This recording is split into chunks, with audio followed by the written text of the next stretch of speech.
শুভ দুপুর বন্ধুরা, আজকে সাদা তিল দিয়ে ভেন্ডি ভাজবো।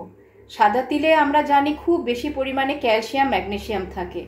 এটা খুব উপকারী শরীরের জন্য, ক্যালসিয়াম ম্যাগনেসিয়াম। তাহলে পুরোটা দেখো, খুব সিম্পল ওয়েতে করব।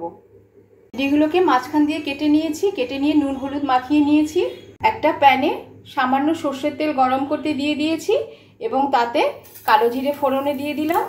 এবার ভেন্ডিগুলো ছেড়ে দেবো, ভালো করে নাড়াচাড়া করে ঢাকা দিয়ে দেবো।